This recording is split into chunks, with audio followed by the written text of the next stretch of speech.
Bonsoir tout le monde. Donc la nouvelle émission de One Hour Supramental sur l'enthétisation. C'est Francis, notre invité que je vais interviewer dans pas longtemps. Et l'enthétisation, il va nous expliquer ce que c'est que l'enthétisation, etc., etc.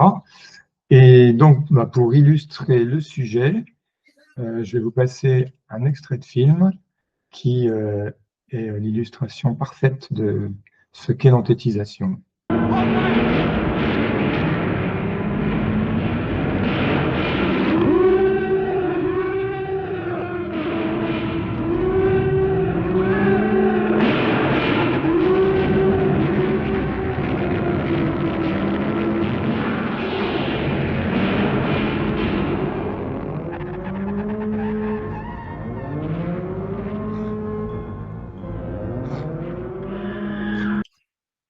Voilà, donc l'extrait de film, c'était le film Planète Interdite, qui ne nous rajeunit pas, parce que je crois que c'était dans les années 50, où là, on voit un espèce de monstre invisible, mais qui en fait a été créé par la pensée du personnage barbu qu'on voyait à la fin. Donc vraiment, c'est un exemple de l'enthétisation, c'est-à-dire que la personne a créé un monstre par sa pensée. Voilà. Donc ça c'est. Alors, donc Francis, je vais te passer la parole. Donc bon, tu vas nous donner peut-être la définition de l'enthétisation, qui était dans le glossaire de Bernard de Montréal, qui figure aussi dans la description du live. Et puis, bon, je pose quand même une première question, c'est pourquoi as-tu choisi ce sujet? Vas-y, à toi, Francis.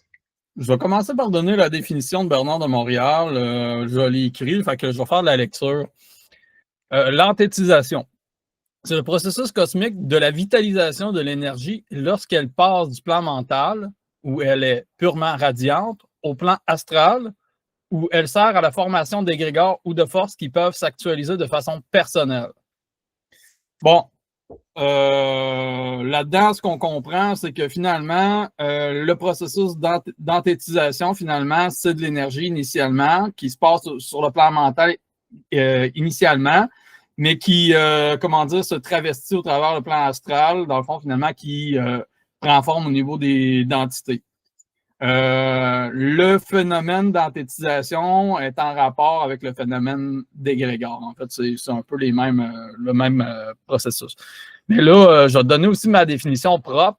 En fait, moi, je formule pas le mot enthétisation de même. Je vais dire antithésation parce que je trouve que c'est plus, comment dire, conforme à l'étymologie. Ben, comment dire, ouais, c'est ça, si on veut, je sais pas comment on dit ça, mais à la bonne manière de formuler. Donc, l'antithésation est le processus par lequel l'esprit humain, souvent de manière inconsciente, donne vie, personnifie et rend indépendante des mémoires, des croyances, des archétypes ou des aberrations psychiques.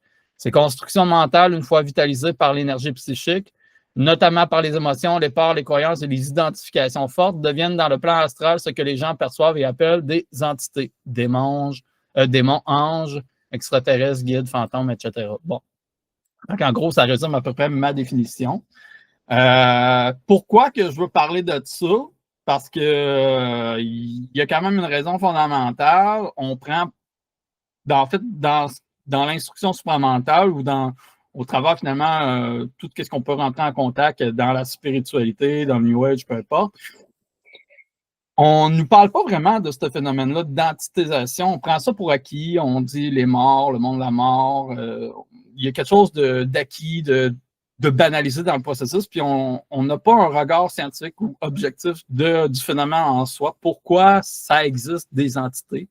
Puis, est-ce que c'est réellement des entités? Hein? Parce que, dans le fond, ce que l'on nomme entité, il y a, en tout cas, c'est là comment dire, c'est là, dans le fond, où l'importance de la parole juste embarque. Donc, en gros, c'est vraiment pour éclaircir le terrain, d'apporter un peu de science, mais je ne parle pas de science physique, je ne parle pas de science, mais d'avoir un regard plus neutre, plus objectif par rapport à la mécanique. Donc, on a compris que par la définition de Bernard ou la mienne, c'est finalement, dans le fond, c'est une forme d'induction psychique qui génère ce qu'on appelle des entités. Donc, ça se passe dans le fond, au niveau énergétique. Là. OK. Bon, là, on a bien compris pourquoi. Alors, en fait, si je résume, c'est que toutes les entités dont on parle, quasiment toutes les entités dont on parle ou dont on a entendu parler, pour toi, ce ne sont pas des entités. Enfin, elles n'ont pas une vie autonome, ce ne sont pas des êtres. C'est pas des réel. choses. Voilà. C'est pas réel, ça n'a pas de conscience, ça n'a pas d'intelligence. Ça n'a pas d'indépendance. C'est un peu comme, par exemple, quand on écoute un film, puis que, ou mettons un film ou une bande dessinée, puis que dans le fond, il y a un personnage, ce personnage-là, on pourrait dire, ben ça, c'est une entité. Sauf que ça n'a pas de réalité, c'est pas réel. C'est une fiction, c'est fictionnel, c'est virtuel. C'est comme le Père Noël. Le Père Noël, dans le fond, c'est une création symbolique qui relève de l'imaginaire de l'homme. Donc, on a anthétisé le phénomène, on a créé des histoires autour de ça, mais dans le fond, il y a tout un égrégore, hein, Noël, Père Noël, tout ça. Mais dans le fond, égrégore et anthétisation, c'est un peu le même phénomène, sauf que l'anthétisation, dans le fond, consiste en la personnification ou l'anthropomorphisation du phénomène égrégorien. Donc, Dieu, etc. Bon, on peut mettre tout ce qu'on veut, hein, les anges, les guides, les ci, les ça. Dans le fond, ça ne veut pas dire que ça n'existe pas. Ça veut simplement dire qu'on a la capacité créative, par le phénomène d'anthétisation qu'on ignore, de générer ces entités-là, de générer ces réalités-là. C'est okay. Là, dans le fond, le point fondamental que je vais apporter dans l'échange, c'est vraiment qu'on est des êtres créateurs qui s'ignorent. Voilà, c'est que, donc effectivement, l'anthétisation, oui, on se dit, tiens, c'est d'accord, c'est le phénomène de l'égrégore. Mais donc, on est au courant, effectivement, le Père Noël, c'est l'exemple type. Par contre, toi, tu vas encore plus loin que ça pour dire, il n'y a pas que des créations où les humains, on voit vraiment que, c'est les humains qui ont inventé ça. Et toi, tu nous dis aussi que, c'est tous les êtres dont on a entendu parler, les êtres du monde spirituel, tout ça, c'est pareil. C'est des égrégores qui ont été créés par l'homme. En grande partie, oui. En fait, je ne peux pas le prouver, mais oui, on a l'habilité de pouvoir le faire. Puis même entre humains, c'est-à-dire que, mettons, par exemple, on est 1000 personnes à se faire une idée de Emmanuel Macron, mettons. On va prendre Emmanuel Macron ou Donald Trump. Bon, derrière, dans le fond, Donald Trump, derrière, dans le fond, ce que le monde pense, imagine, interprète de ces personnages-là, il y a une certaine forme d'anthétisation, d'égrégore aussi, par rapport aux personnages. Chacun se fait l'idée, mettons, moi, je me fais l'idée de toi, j'ai une mémoire de toi. Dans le fond, toutes ces mémoires-là, ces interprétations-là, s'enregistrent dans l'astral. Mais l'astral, dans le fond, est composé d'égrégores, de phénomènes d'anthétisation, de programmation, etc. Mais veut pas, toutes nos relations interpersonnelles génèrent des égrégores, génèrent de l'anthétisation, autant sur le plan, plus concret, on va dire moins spirituel, mais le phénomène existe autant, mettons, si les phénomènes, mettons, par exemple, des vedettes, des stars de musique, tout ça qui génère beaucoup d'émotions, puis d'excitation, puis tout ça. Il y a les personnages qui sont créés autour de ça. Ils ont leur propre égrégore, ils ont leur propre entité, on va dire, qui suscite de l'énergie au travers du collectif. Donc, ça génère des effets, ça génère de l'émotivité, ça génère. En fait, c'est un peu comme les dieux. Il est souvent dans les séries télé ou dans des films ou ailleurs aussi, peut-être dans des livres de sagesse, de philosophie, on nourrit les divinités.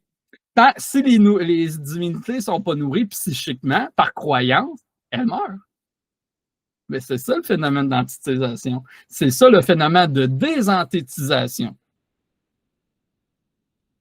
Je ne sais pas si ça... Justement, la désanthétisation, tu peux expliciter parce que, ok, l'anthétisation, c'est, tiens, on crée des égrégores, en fait, pour simplifier. Et la désanthétisation, c'est quoi alors? Je n'ai pas bien compris. Ben, le phénomène de désanthétisation consiste finalement à s'arroger, comment dire, de ces phénomènes-là. Donc, des égrégores, des entités qu'on crée, qu'on a créées inconsciemment, par croyance, par toutes les formes de raison, finalement. Donc, le phénomène de désanthétisation, ça ne veut pas dire que tout d'un coup, le Dieu, l'entité égrégorisée Dieu n'existe plus parce qu'il va y avoir toujours du monde un peu pour le nourrir.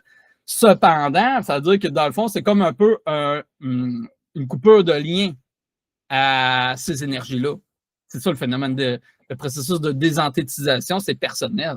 Évidemment que ça peut être collectif, éventuellement, si tout le monde, mettons, ne croit plus au Père Noël, puis Père Noël, personne n'en parle, ben ça n'existera plus. Ça va exister, mettons, en tant que mémoire, mais elle ne sera plus activée, cette mémoire-là, cet égrégore-là ne sera plus actif. Mais dans le fond, c'est tous des phénomènes psychiques qui sont plus ou moins actifs selon ceux qui donnent de l'attention, de l'énergie, qui vivifient le phénomène. Oui, ok. Donc, la désanthétisation, c'est le fait d'en prendre conscience de ce que tu dis, et donc que de prendre conscience que, tiens, ok, Dieu, Emmanuel Macron, Donald Trump, on se fait des images, et même, on va dire, le monde entier se fait une image de de telle ou telle personne, eh bien, ouais, comme tu dis, que nous, personnellement, on coupe le lien avec l'égrégore lié à la personne ou lié à ça. Et donc, le fait de couper les liens, alors c'est quoi les conséquences?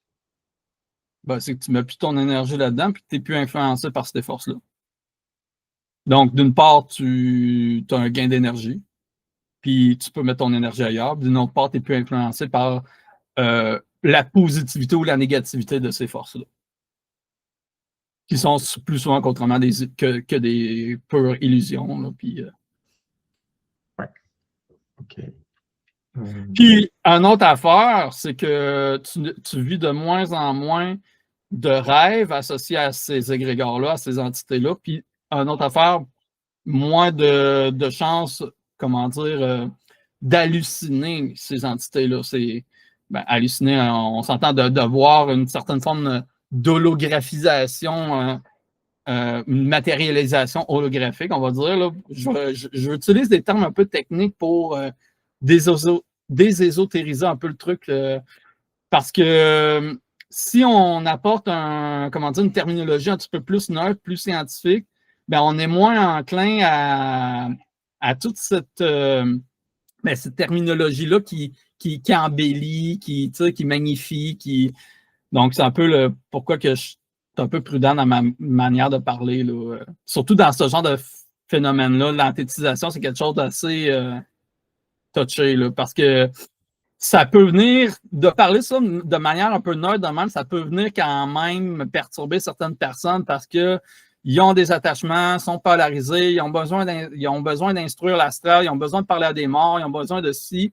Il y a beaucoup d'enjeux à ce niveau-là. Puis il y a aussi des mécanismes. En fait, il y a des compréhensions de mécanique comme de quoi que, par exemple, la pensée peut être altérée par des entités, peut être manifestée, peut être corrompue travestie par des entités. Mais encore là, dans le fond, c'est pas tant que c'est faux, hein. C'est simplement que, dans le fond, ce qu'on appelle une entité, finalement, ça se trouve à être, finalement, des mémoires, ça se trouve à être des programmes, en quelque sorte, qui se manifestent au travers du processus d'anthétisation d'égrégores, peu importe. Là. Ouais, Moi, c'est c'est ça. clair. Ouais. Oui, c'est-à-dire que dans les émissions précédentes, on a longuement parlé des programmes, de la programmation. D'ailleurs, c'était avec toi qu'on a fait une émission sur les lois de la programmation. Donc oui, dans le supramental, on apprend bien qu'on est soumis à des programmes. Voilà, on a notre programme de vie, mais même après, c'est, on va dire, ouais, la façon dont on réagit, nous, bah, c'est des programmes. C'est des programmes, bon, là, tu pourras peut-être développer, mais et, et effectivement, le fait de désanthétiser les notions dont on a parlé, ça fait que on prend un regard neutre sur ça. On prend un regard neutre sur nous, comment on vit, et puis sur les événements extérieurs, hein. Les événements extérieurs et surtout ce qu'on nous a enseigné dans les religions, dans la spiritualité, etc., quoi. On le voit ouais, d'un air dégagé, hein. On s'en fiche un peu, quoi.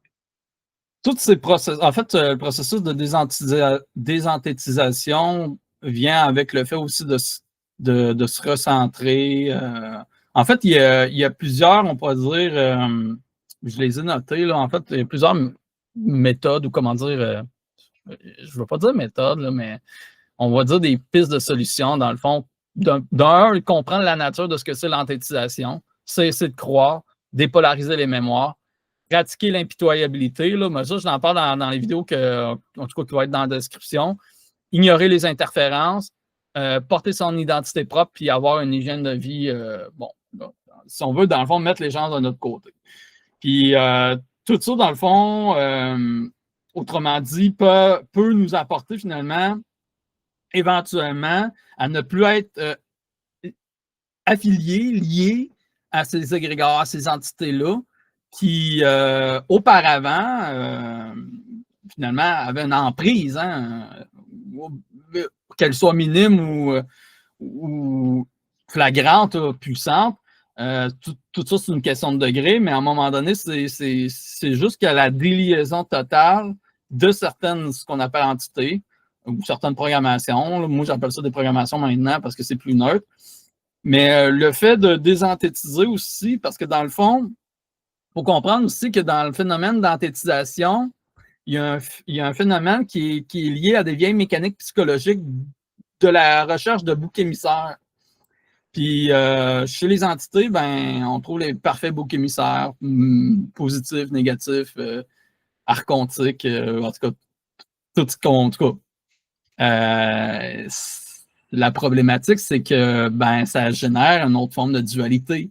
On tombe dans une forme de victimisation, tu sais. Puis c'est là l'importance de parler un peu du phénomène parce que ces phénomènes-là, on en parle, mais on en parle un peu de manière croyante, puis ou dans l'illusion de savoir, parce que bon, ça fait bien notre affaire de dire qu'on sait, mais des fois, on parle, en tout cas, tant qu'à moi, on parle plus au travers de notre chapeau que d'autres choses, parce que ça fait bien notre affaire, puis je sais que ça, ce que je dis là, ben, ça dérange, parce que clairement, c'est pas ce qu'on a été habitué d'entendre, parce que là, on passe, on va dire, avant d'être initié par l'instruction supramentale, on passe d'un stade où ben, on ne connaissait pas ça, les entités, tout ça. Puis là, on en repasse après ça au stade où un peu moi je parle.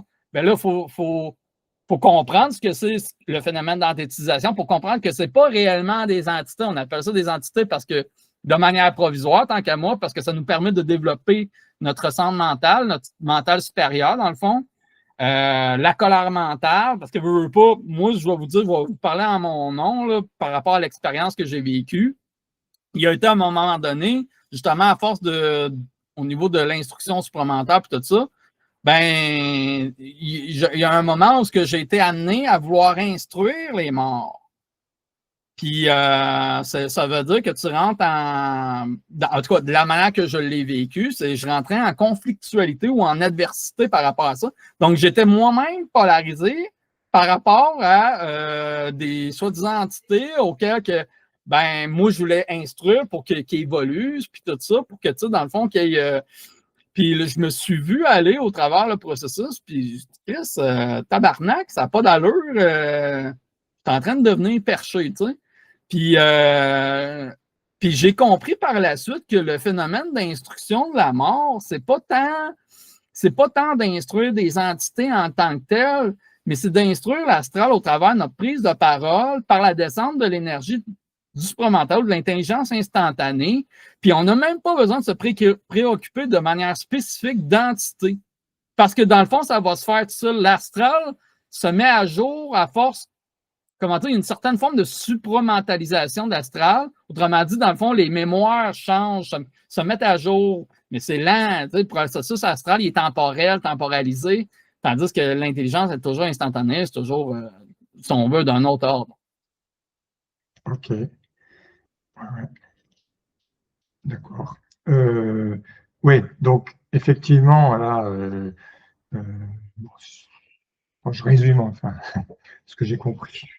C'est que, oui, c'est que tant qu'on enthétise, on est plutôt dans la polarité parce que effectivement, on a des enfin, ouais, on visualise, on imagine les entités positives, les entités négatives, hein, les entités de la lumière et les entités de l'ombre. Donc, ça nous polarise plutôt qu'autre chose.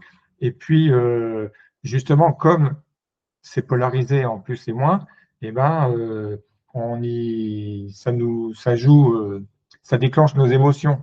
C'est-à-dire que ben, sur les plus, ben, on est content, on a de la joie, de l'amour.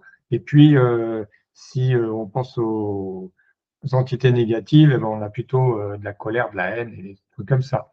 Donc, de désenthétiser, eh ben, ça nous aide à se dépolariser et à être moins vivre notre vie par les émotions. Donc, Ouais. on prend de la hauteur, enfin de la hauteur. On se met plus, on essaie de vivre plus au niveau mental que émotionnel. Hein. C'est ça. Et puis, Ouais. ouais, attends, je finis juste et en fait, c'est pour prendre de l'autonomie.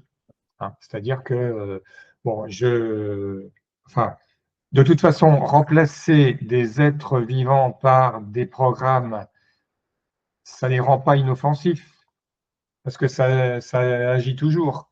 Donc, ouais. Donc, donc je ne vais pas dire que de désenthétiser, on est moins manipulable par tout ça, mais, mais au moins on peut prendre du recul là-dessus, voir ça d'une autre façon. Hein. Ça. Ouais. Ouais, exactement. Ben, tu as bien résumé ça. Clairement, l'optique, c'est vraiment de scientifiser la mécanique, scientifiser le rapport au réel. Puis, en scientifisant ça, dans le fond, tu neutralises le phénomène. Donc, tu comprends que c'est pas réellement une entité indépendante qui délibère, qui sournoisement, là, tu comprends que c'est des mécaniques, c'est des processus un peu autorégulés qui sont nourris par des croyances, par des croyants hein, aussi, hein, parce qu'on peut subir les aspects karmiques collectifs qui ont, ou des mémoires karmiques ou des mémoires transgénérationnelles qui peuvent se manifester au travers comment dire, des phénomènes de vision, etc., etc. Le but ultime, c'est de se désidentifier de ça, en fait, le processus de désentitisation, c'est vraiment de se désidentifier de ça, de neutraliser par la vue objective, la vue scientifique,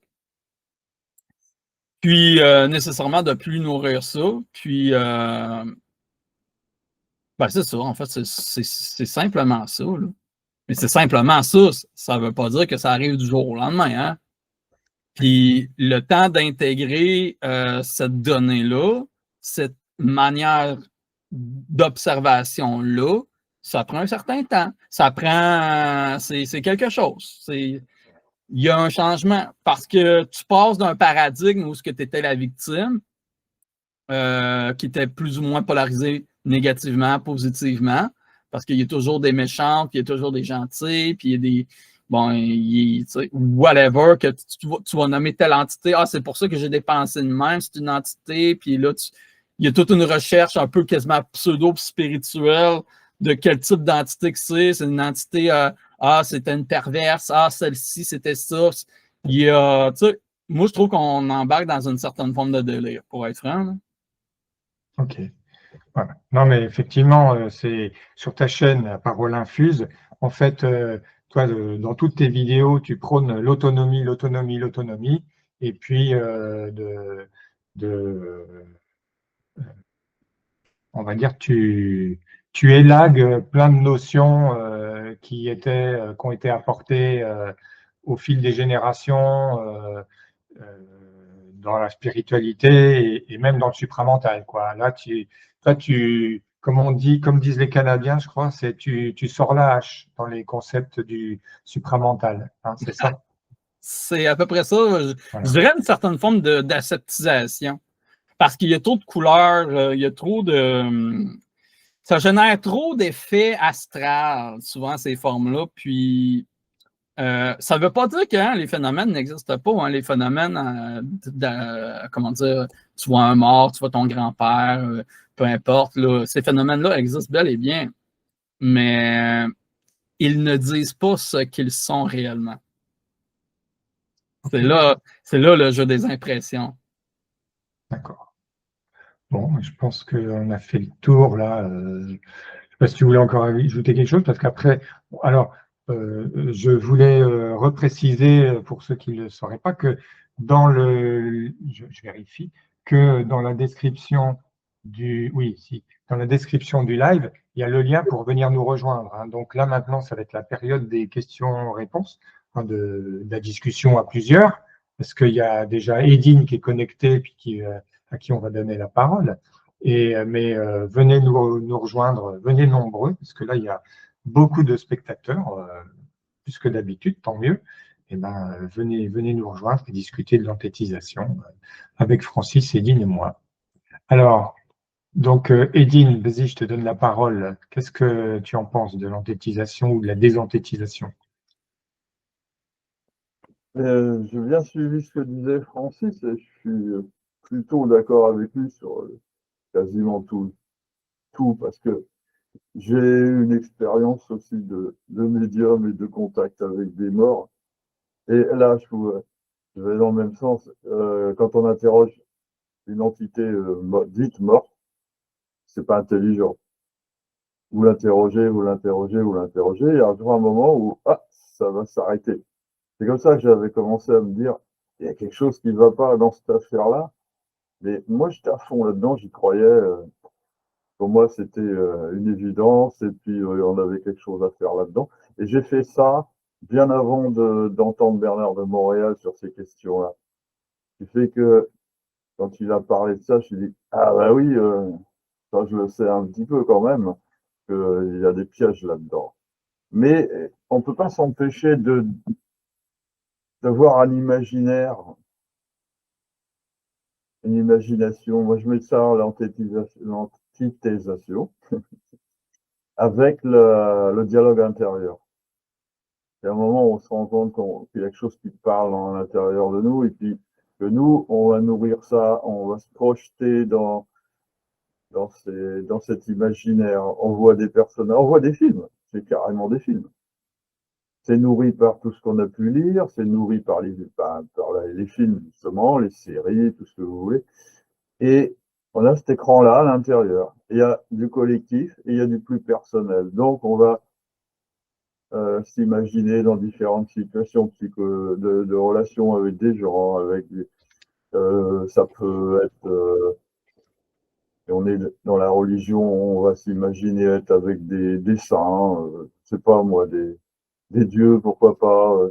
Si on est plus branché sur la science-fiction, on va s'imaginer discuter avec des extraterrestres. Enfin, on trouve toute la gamme, hein. Et puis les démons, toutes ces choses-là. Mais je voudrais signaler un point, c'est que tout ça, c'est pas réellement caché. On a beaucoup de livres, on a beaucoup d'œuvres qui parlent de ça et qui parlent aussi de techniques pour créer des entités. C'est décrit dans des livres de magie, sorcellerie. Moi, j'en ai eu entre les mains. Ah ouais. Et oui, mais j'aurais dit, j'ose pas faire ça, mais c'est bien décrit. Et là, avec le recul que j'ai, je dis, mais oui, ça fonctionne, bien sûr. On est amené tout doucement, subtilement, à nourrir ces égrégores-là. Tu as Alors, fait des petites poupées avec les aiguilles? oui, si tu veux, oui. Non, mais je parle vraiment de créer une entité avec ta propre énergie vitale, par la visualisation de ce qui peut sortir de toi. Et tu lui donnes la forme que tu veux, et ça peut prendre une certaine autonomie et se retourner contre toi aussi. Hein. C'est ce que tous les sorciers savent très bien. Mais là, je parle de sorcellerie, mais les religions, on va dire positives, qui s'opposent à la sorcellerie, c'est la même chose. On va nourrir des égrégores de saints et ils ont une personnalité, et on a une image d'eux, on va les prier, on a les petites images que la religion donnait, les sculptures, les statues, tout ça. Ça existe depuis longtemps et c'est le même phénomène. Vous créez une entité dite positive ou négative, tout ça. Ça nourrit la dualité, ça nourrit l'astral, les égrégores. Et puis, pour sortir de là, il y a un moment, je ne sais pas comment ça a pu se faire. Moi, j'ai vu des gens partis là-dedans qui n'en sortaient pas.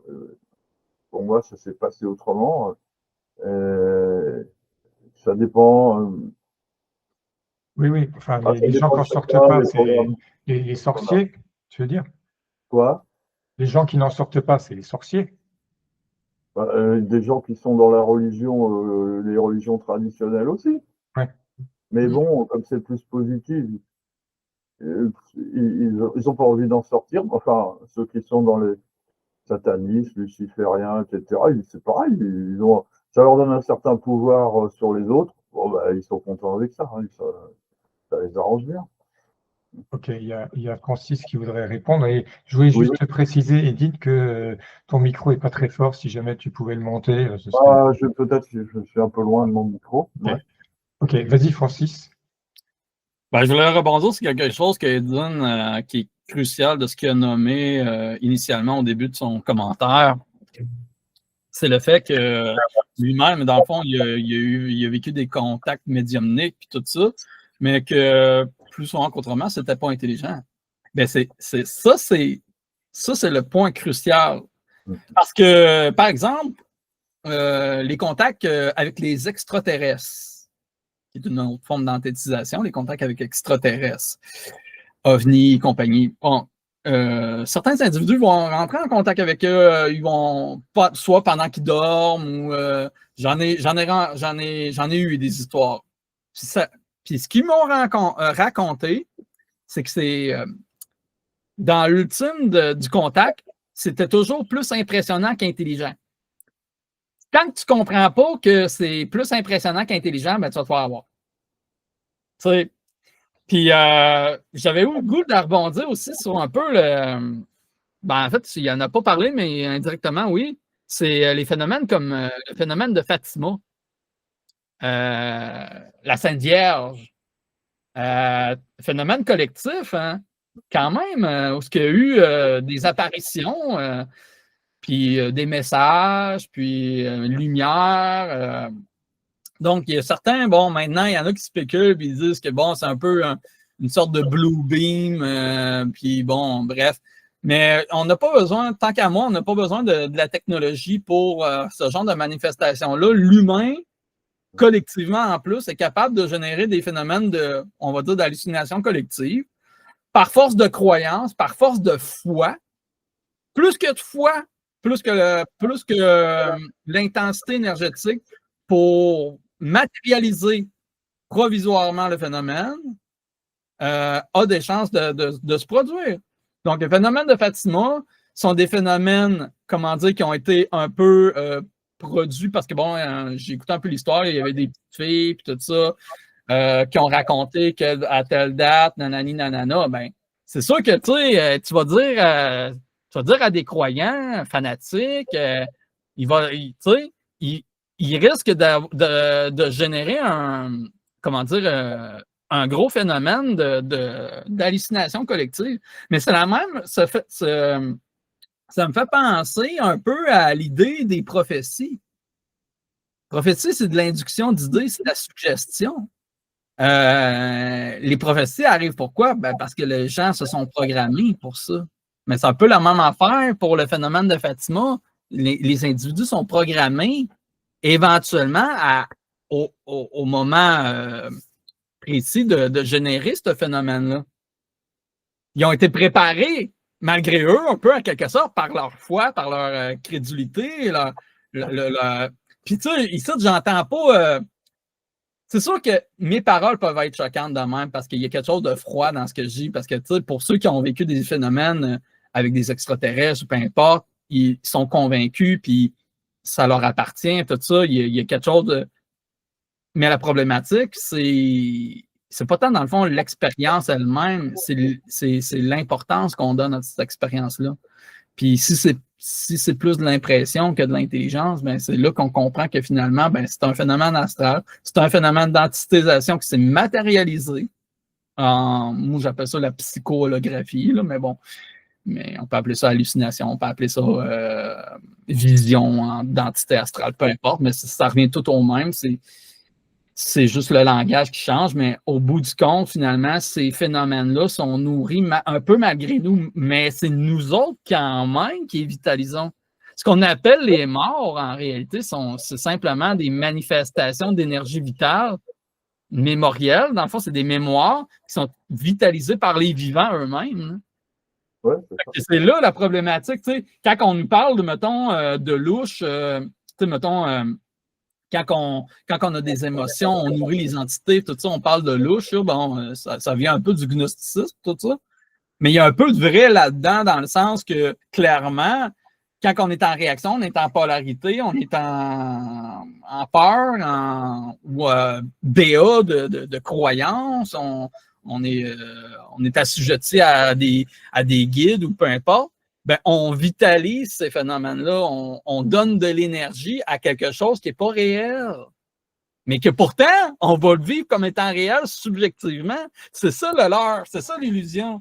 Puis de parler de même, comme que je le fais, ça attire pas ben de gens spirituels, puis ça peut être choquant. Puis je suis d'accord que c'est choquant, mais le but de l'instruction supramentale, le but de la parole, c'est parfois d'être choqué pour intégrer des processus nouveaux. Sinon, on stagne, on plafonne, puis on se victimise en trouvant des boucs émissaires astrales, surmentales, ou ci ou ça. Puis à un moment donné, ça finit plus, cette histoire-là. Oui, comme tu dis, là, les chocs, oui, ce que tu dis en général, oui, ça provoque des chocs, C'est-à-dire, on n'a pas l'habitude d'entendre ça. Et donc, au début, on n'est peut-être pas très content. On dit, oh, non. Enfin, ouais, non. Compte, mais non, je suis sûr du contraire et tout. Et puis, bon, petit à petit, ça peut faire son chemin. Et ça peut aider les gens pour dire, tiens, là, vous pensez être face à tel phénomène ou à tel être, telle entité. Est-ce que c'en est vraiment une, comme ce que disait Edine sur on communique avec un mort et puis on lui pose des questions, puis au bout d'un moment, il ne répond plus. On dit ah, tiens, c'est bizarre. Ah, voilà. Ça peut être initiatique pareil parce que c'est-à-dire que quelqu'un, mettons, qui est bien matérialiste, bien, on va dire terre à terre, cartésien et compagnie, qui n'a jamais vécu d'expérience, on va dire, spirituelle ou paranormale, on va dire, ben, ça peut lui permettre d'ouvrir un peu à d'autres réalités. Fait que ça peut être initiatique. La problématique, c'est que quand cette initiation-là devient un piège, devient un enfermement, une autre forme d'enfermement, c'est pernicieux. Il y a quelque chose de pernicieux là-dedans, puis quand on le dénonce, ben clairement, les personnes qui sont plutôt pris dans ce piège-là, ben, ils vont tomber en une certaine forme de dissonance cognitive. Puis je le sais qu'en nommant ça de même, moi, je me fais pas aimer. Personnellement, puis je cherche pas à être aimé non plus, là, mais je le sais que ça dérange. Puis tu sais, pourquoi que je dis ça? Oui. Parce que je le sais. Oui, non, mais c'est que j'ai déjà vu de nombreuses réactions négatives par rapport à ce que tu dis. Et donc, c'est ça qui est intéressant, moi j'aime bien le conflit. donc quand il y a... Parce que je n'ai pas encore donné mon avis sur l'enthétisation, mais bon. Non, mais... Et donc, justement, le fait que toi, tu tu sortes l'âge et dans tous les concepts divers et variés, et ben justement, là, tu te fais pas que des amis. Mais bon. Ouais, Ouais. mais c'est nécessaire. Ouais, mais justement, Voilà. c'est comme ça que, enfin, c'est pas en ronronnant tous ensemble, on a tous la même opinion que on fait un échange de vues, quoi. C'est effectivement, c'est une église. On va tous, on va tous à l'église de Saint-Bernard de Montréal. Bon, enfin, non mais c'est-à-dire que de Ouais, toute ouais. façon, moi, je le dénigre pas parce que je l'écoute, je le lis, etc. Bah, Tous les jours, je vais à l'église. Mais par contre, effectivement, je prends du recul.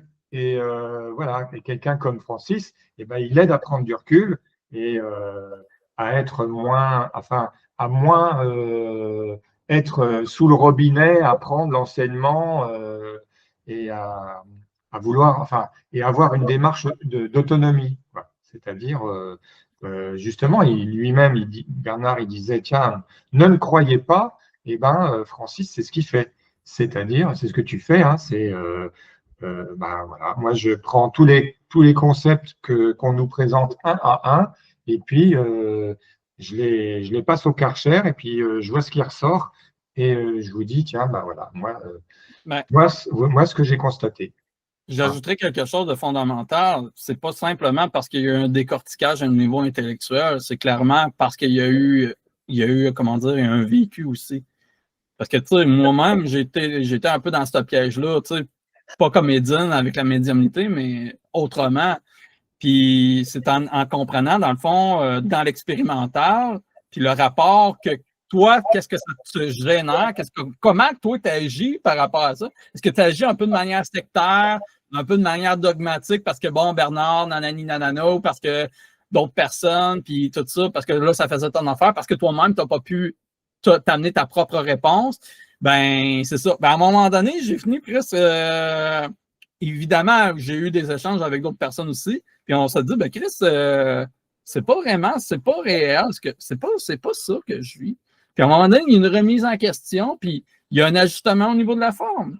Puis c'est sûr que là, après ça, ben, par la prise de parole, l'exposition, ben là, clairement, c'est sûr que ça peut générer une certaine forme de conflictualité. Ouais, ouais. Alors justement, prise de parole, eh bien, on a un nouveau participant, Red, un habitué. Mais Red, je te passe la parole si tu veux. Tu veux intervenir? Bah, déjà, bonsoir tout le monde, hein. Ouais, Euh, bonsoir. J'écoutais un peu Francis, je suis rentré à la moitié de l'émission, hein. Je trouve bien intéressant, hein, ce qu'il dit, hein. Après, je sais pas si j'ai vraiment quelque chose de très intelligent à dire, hein. J'ai certainement une façon d'aborder ce sujet, une façon personnelle, et, et je pense que je vais passer la parole, hein. Peut-être que je vais intervenir plus tard, hein. Ok, mais je rappelle que on n'est pas forcé de dire quelque chose d'intelligent, hein. C'est, on dit ce qu'on peut, et puis des fois c'est intelligent, des fois ça ne l'est moins, hein. Donc, faut pas, faut pas, enfin, faut pas mettre la barre haute, hein. Voilà. Quelqu'un D'accord. veut, Ouais, ouais, vas-y, vas-y, mais vas-y. pour continuer sur le sujet Bernard de Montréal, il faut quand même bien prendre conscience qu'il y a déjà une mémoire astralisée du phénomène. Et donc, on y est vite rattaché. Et c'est facile. Moi-même, le premier, quand je l'écoutais plus souvent, bah, je me suis rendu compte que je parlais un peu, quelque part, je l'imitais plus ou moins. Je répétais ce qu'il disait, des phrases entières. Et puis à un moment, je me suis dit, ah, attends, faut peut-être arrêter ça et puis trouver nos vrais mots à nous, ceux qui nous viennent de l'intérieur, là, un peu des tripes, un peu du cœur.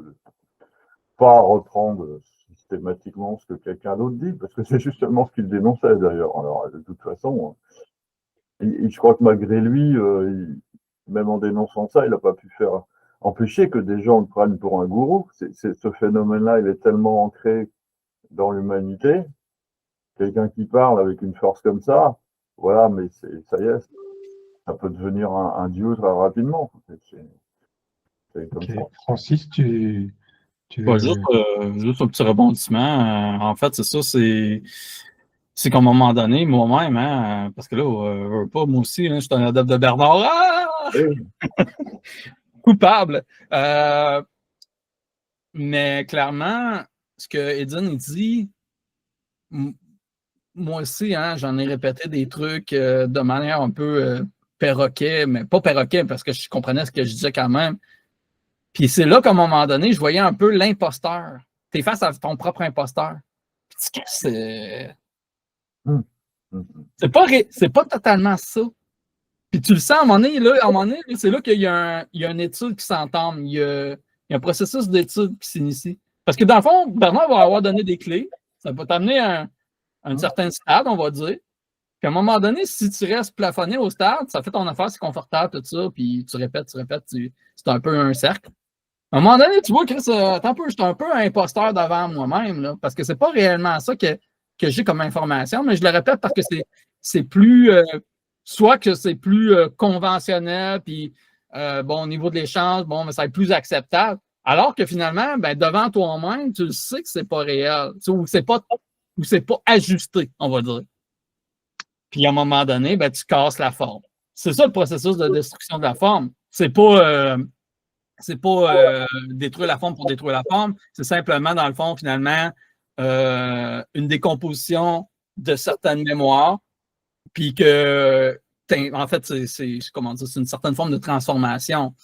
Mais dans le processus de destruction de la forme, puis qui est de plus en plus, progressif, ce que moi j'ai vu, c'est que tu es de moins en moins attaché aux formes. Puis tu es de plus en plus proche du vide intérieur, du vide créatif, du vide plein.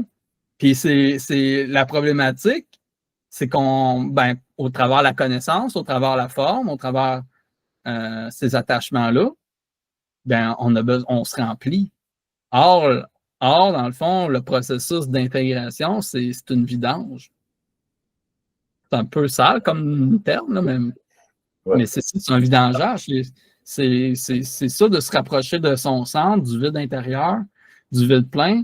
Puis des fois que tu es confronté à une forme que Bernard t'a apportée ou d'autres instructeurs, tout ça, qui sont intéressants, ils me font un certain temps. Puis à un moment donné, à force de parler, comme je te dis, ben, Chris, je suis un peu imposteur devant moi-même parce que ça manque d'épices ou ça manque de moi. Ça manque de moi. Ça manque de mon identité propre. C'est ce que je veux dire. Ah ouais. Et alors justement, je voulais relever que ce que tu as dit de nombreuses fois, c'est quand j'ai parlé. Alors, c'est le fait de se voir, de se voir en soi-même imposteur. C'est uniquement quand tu parles avec d'autres personnes, parce que justement, c'est là où tu dois. En fait, on a plein de concepts dans la tête, mais tant qu'on n'en parle pas, on ne peut pas le voir que notre concept il est brumeux, il est inventé, il est piqué, c'est du perroquet et tout. Hein, donc c'est encore l'histoire de la parole. Hein, c'est la parole qui fait que ça nous aide à désenthétiser parce que on se voit soi-même. Enfin, ou une fois qu'on a parlé, on se dit mais qu'est-ce que j'ai raconté là? C'est ça. Hein. La parole est apocalyptique, c'est-à-dire qu'elle est révélatrice. Puis à force que ce soit la parole vivante, humaine, parole, que ce soit par l'expression écrite, mais c'est plus par la parole que tu vas faire la démonstration de l'imposture intérieure. Puis de l'usurpation, parce qu'il y a une certaine forme d'usurpation, puis à un moment donné, ça se peaufine, ça se raffine, soit qu'on stagne, puis on s'en rend pas compte, parce que bon, on trouve ça intelligent, puis ça dure un certain temps, ça. Puis à un moment donné, tu tombes de plus en plus rapproché de ton identité. Puis là, non, attends un peu, là, je mets ça. Parce que sinon, ben, on vit sous la vibration de Bernard. Sinon, on vit sous la vibration de Sandra. Sinon, on vit sous la vibration d'ici, puis de ça. Ok, mais donc justement, je fais de la pub pour mon émission, c'est-à-dire que en fait, on vient parler à One Hour Supramental pour voir toutes les conneries qu'on raconte et pour nettoyer les concepts qu'on a dans la tête. Donc venez parler et au contraire de ce que disait Raed, que je cherche quelque chose d'intelligent à dire, non, il il faut, il Faut faut dire des avancer. conneries! Il faut dire des conneries et c'est comme ça qu'on va évoluer. Arrête, tu veux pas dire des conneries. Non, mais vas-y, parce que tu t'es connecté, là, en plus, tu es dans un contexte, tu es en voiture et tout. Enfin, ce serait dommage que tu ne parles pas. Je Bon, t'engage à parler. je Vas-y. vais en profiter, hein. Euh, je vais rebondir par rapport à ce que tu as dit, hein. Surtout par rapport au fait de dire des choses intelligentes et de dire des conneries, hein. Ah, hum, je pense qu'on cherche tous à dire des choses intelligentes parce qu'on cherche tous à s'approcher en dessous à quelque chose de noble, hein. Quelque chose que parfois ça nous a été transmis par d'autres personnes et parfois ça vient de nous-mêmes, hein. Ah, parfois on peut dire aussi des conneries d'une façon intelligente, mais quand on dit des conneries d'une façon intelligente, ça sent bon, alors que quand on dit des conneries, ben c'est des conneries, hein. Ça passe pas forcément, hein. Mais justement, c'est comme ça que ça se révèle. C'est comme ça que petit à petit, moi aussi, enfin tout le monde tout le monde en dit, je ne vais pas dire tous les jours, mais c'est effectivement une fois qu'on l'a dit qu'on se dit ah non non c'était pas ça quoi. Enfin, hein, je veux dire, c'est le processus. Enfin, c'est notre processus je sais pas, d'évolution. C'est-à-dire, jusqu'à présent, on parlait des chocs qu'on avait dans notre chemin de vie, hein. Ben là, c'est nous-mêmes qui nous mettons des petits chocs quand on expose ce qu'on pense. Et puis, soit avec l'échange, c'est c'est une autre personne qui nous fait une réponse qui est, qui est plus intelligente que ce qu'on disait. On dit, ah bah ouais, mais peut-être que là, j'avais, enfin, ce que j'ai dit avant, c'était peut-être pas trop intelligent, ou nous-mêmes, on peut simplement de le dire, même s'il n'y a pas de contradicteur en face, simplement de l'avoir dit, ben, après on se dit, bah, tiens, c'était pas vraiment ça, quoi. Moi, je te suis dans ce que tu dis, hein. Et je pense un peu comme vous avez dit dans cette émission, hein, que c'est important de parler, hein. Surtout quand on a des concepts dans notre tête un peu qui nous animent et qui nous travaillent, hein. Parce que sinon, on vit une sorte de possession et on dépérime, hein. Ah, je pense que certaines personnes elles peuvent vivre sans se parler, hein, et ils sont très bien, hein. Mais quelqu'un qui a une forme d'énergie dans lui, qui le travaille, ben, c'est bien qu'il s'exprime, hein. Parce que, comme tu as dit, en fait, c'est bien de se rendre compte qu'on dit des conneries, on agit d'une façon mauvaise, hein. Parce que si on se rend compte de ça, on peut se corriger. Si on se rend pas compte de ça, ben, on persiste dans une voie mauvaise, hein, à notre détriment, au détriment des autres, hein. Enfin, c'est pas une voie mauvaise, c'est qu'on tourne en rond, quoi. Ou on tourne rond, ça dépend, hein. Quelqu'un qui, par exemple, bon, quelqu'un qui a vraiment des idées mauvaises dans sa tête, c'est bien qu'il se révèle et qu'il soit rattrapé par les autres, hein. Parce qu'une idée mauvaise, ça peut avoir différentes formes, hein. Quelqu'un qui est dangereux pour lui-même ou pour la société, c'est bien qu'il soit révélé, hein. Certes, je pense pas qu'il y ait entre nous des personnes dangereuses, hein. C'est pas ça que je veux dire, hein. Mais parfois, en se baladant dans des villes, dans des gros villes, parfois on voit des personnes qui sont un peu déplacées, hein. On se dit, ce serait bien qu'ils parlent un peu avec des personnes qui soient écoutées, hein. D'ailleurs, beaucoup de personnes qui sont dans des situations un peu sensibles, ils nécessiteraient tout juste d'être écoutées, hein, d'être traités comme des êtres humains, hein. Ça les aiderait, hein. Ouais. Ok. Bon, là, c'est bientôt la fin, mais Francis, bon, alors, maintenant, je vais sortir ma casquette de contradicteur. C'est parce que le problème avec ce que tu proposes, c'est tout est anthétisation, mais c'est que, bah, ok, on a une population d'êtres humains sur cette planète par hasard. Enfin, c'est euh,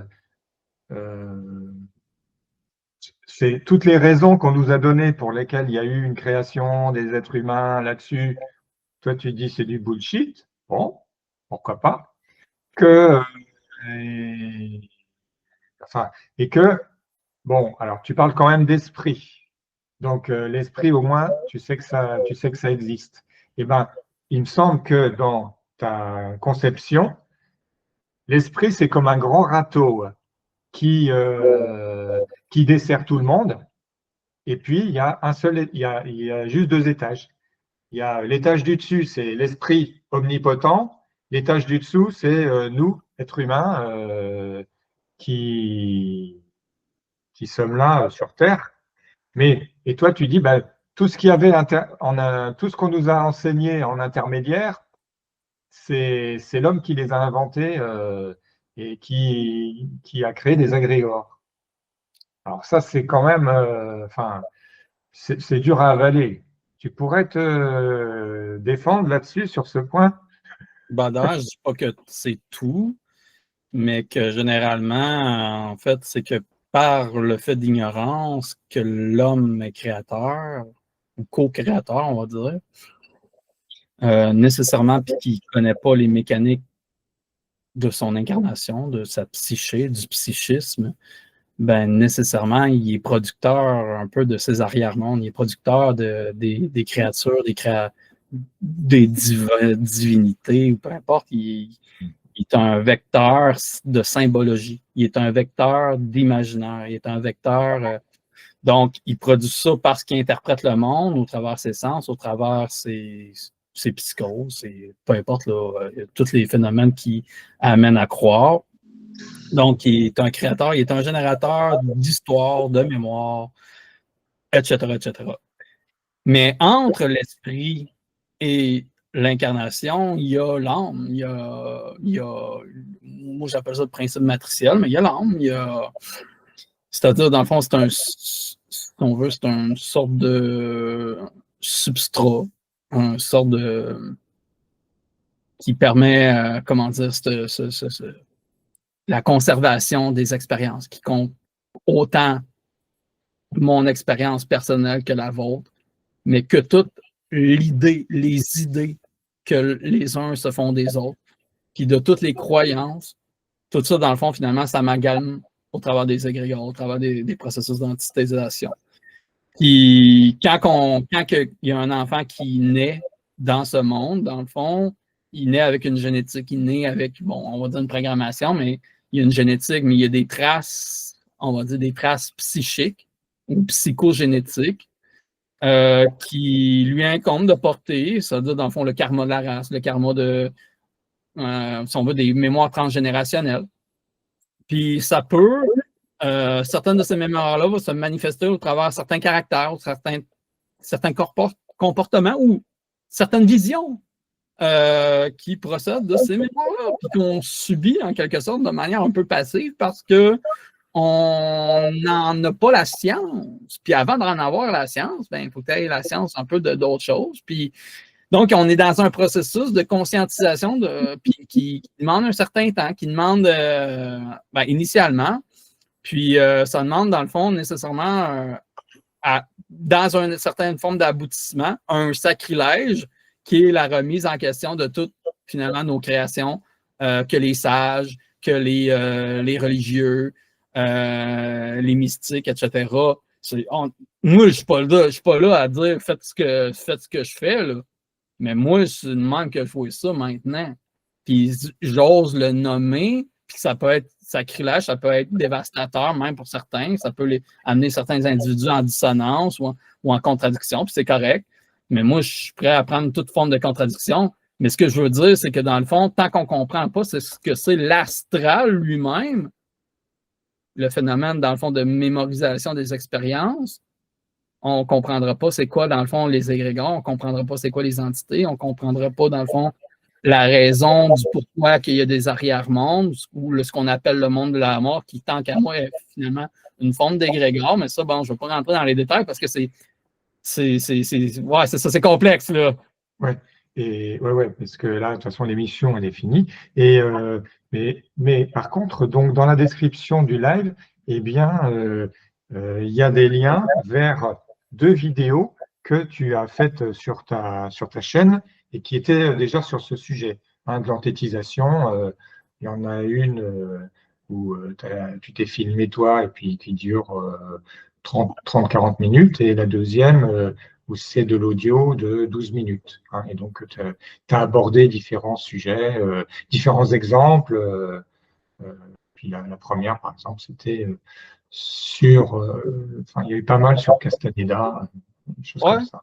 En gros, ce que je veux dire par rapport à, mettons pour rebondir sur la vidéo que je parle sans image, hein, que je fais juste, c'est juste de l'audio. Mais en gros, ce que j'essaie de faire comprendre, c'est que dans le fond, c'est des processus initiatiques qui sont nécessaires pour développer le mental supérieur, qui sont nécessaires pour se conscientiser. Puis, je veux dire, c'est correct même, c'est nécessaire un certain temps d'avoir ces croyances-là, puis qu'à un moment donné, tu t'en rends compte que ah, ben, OK, je me suis fait avoir. Puis tu le prends plus de manière orgueilleuse, de manière égoïque, comme une honte. Parce que, dans le fond, il n'y aura pas de processus de conscientisation sans remise en question, sans choc, sans à un moment donné, tu l'intègres, cette idée-là. C'est quelque chose à un moment donné, ça va de soi. Puis tu n'es plus en réaction par rapport à ça. Tu n'as plus peur d'être choqué. OK. Oui. Et parce que effectivement, Bernard de Montréal, il en a parlé. Il a parlé de certaines entités, il a parlé de ci, de ça. Et donc, on va dire, si ce n'est pas vrai, ça veut dire que là, il aurait dit des mensonges. Mais c'était, comme tu l'expliques, c'est tant que l'homme n'est pas autonome, il vit pas, enfin, il mène pas sa vie par lui-même, et il est encore basé sur des croyances, et que ces croyances viennent de Pierre-Paul Jacques ou de Bernard, eh bien, ce sont toujours des croyances. Donc, par contre, comment amener les êtres humains à l'autonomie? Eh ben, c'est quand même grâce à ces croyances-là, mais petit à petit, en pratiquant comme tu l'as dit, puisque tu as quand même pas mal bien présenté ta méthode, eh ben, tu deviens de plus en plus autonome. Et puis là, même ce que disait Saint Bernard, eh ben, tu le jettes. Enfin, petit à petit, il y a certaines notions que tu jettes. C'est pas que tu jettes de manière un peu genre c'est de la merde, là, mais oui, c'était nécessaire. Ça faisait partie du processus de la pédagogie. Oui, on va dire ça. Oui, exactement. Voilà. Il y a une forme de dissolution de cette pédagogie-là qui était temporaire, qui est nécessaire, qui va l'être encore, parce que on est à l'aube on est vraiment à l'aube, là. Ouais. Okay. On est loin de s'imaginer en tout cas, du processus de l'ascension de l'humanité, là. Ouais. OK. Et enfin, en conclusion de pirouette, Bernard de Montréal, eh ben, il se dissout dans le supramental. Bernard de Montréal, là, sa parole, en fond, elle a une certaine forme d'universalité, en quelque sorte, puis qu'elle est initiatique. Mais moi, je répète, le but de l'instruction supramentale, c'est d'y foutre le feu par la parole. Parce que, c'est à un moment donné, par la prise de parole, par l'exposition, que justement, il y a quelque chose il y a une forme d'exorcisme. Hein? On parlait de désenthétisation tantôt, mais la parole est exorcisante. Puis, à un moment donné, c'est ça, tu vois un peu l'imposture, tu vois un peu les phénomènes de possession au niveau de la forme. Parce que la possession, c'est toujours au niveau de la forme. Puis c'est là que ça te donne telle affaire, tu défends certains paradigmes plutôt qu'un autre, parce que bon, ben, tu as des croyances, puis ça va de soi, c'est correct. Mais à un moment donné, tu as avoué ta propre game, puis là, il y a un dépouillement, il y a une exorcisation au travers de la parole, au travers le fait de s'exposer, de se dénuder. S'il y a bien quelque chose qui dénude, c'est la parole. Puis, okay. Ouais. Mais j'avais un petit mot. Bon, ben, vas-y. Oui, c'est ça. Ça fait un certain temps, là, pour ceux qui ne le savent pas, je suis en train de renumériser une grande partie des cassettes de Bernard de Montréal puis, ou de Daniel Camp, qui est un autre instructeur supplémentaire pour ceux qui ne connaissent pas. Puis, j'ai ouvert des chaînes dédiées à ces deux personnes-là, ces deux instructeurs-là, qui ont vraiment partagé beaucoup de matériel qui est intéressant, puis Puis le but de la renumérisation, c'est d'apporter une meilleure qualité sonore. Parce que bon, avec des bons appareils, tout ça, fait que ben, pour ceux qui veulent s'inscrire puis sur les chaînes YouTube, ben, on les mettra dans la description, quelque chose de même. Puis... Oui, c'est ça. Tu m'enverras les liens et puis je les mettrai dans la description. C'est pas pour faire compétition en pierre, là. C'est simplement parce que c'est pour amener, comment dire, un peu il y a certaines émissions qui étaient de mauvaise qualité, puis c'est vraiment un peu moi, je suis un peu perfectionniste, puis j'avais le goût de. C'est un peu ma manière de remercier ces instructeurs-là aussi, de ramener, comment dire, sur Internet, des audios de qualité, accessibles gratuitement, puis c'est ma manière de remercier ces individus-là. Qui m'ont très bien. Et en plus, je rajoute que sur tes chaînes, il n'y a pas de pub, hein, c'est ça? Sur les chaînes de Bernard. Puis non, sur tes chaînes à toi. Sur les chaînes où tu remasterises les cassettes. Il n'y a pas de pub? Non. Voilà. Bon, c'est pour lancer une petite pique à Pierre. Ah, ben là, c'est pas moi qui l'ai décidé. Non, mais c'est un ami. Il comprendra. C'est pas grave. Alors, ok, bon, on va conclure. Enfin, non, c'est conclu. Donc moi, je vais annoncer la prochaine émission. Alors attention Francis, bouge tes oreilles parce que ça va être un peu de l'anthétisation. Je vais parler du double luciférien. Voilà, une belle entité, mais tu auras le droit de revenir aussi la semaine prochaine et puis on pourra discuter. Mais bon, et donc moi, effectivement, je vais aussi faire référence à Castaneda, je vais faire référence à d'autres personnes, et puis voilà, je vais faire ma mixture. Et comme ce sera moi l'invité, donc dans la formule interview, là, c'est Edine qui m'interviewera. Voilà. Hein, c'est toujours d'accord, Edine? Oui, oui. Impec. Bon, merci à tous d'avoir participé. Merci à ceux qui nous ont regardés en direct, ceux qui vont nous regarder en replay sur toutes les chaînes où ça va être posté. Et à la semaine prochaine, j'espère. Au revoir. Salut à tous.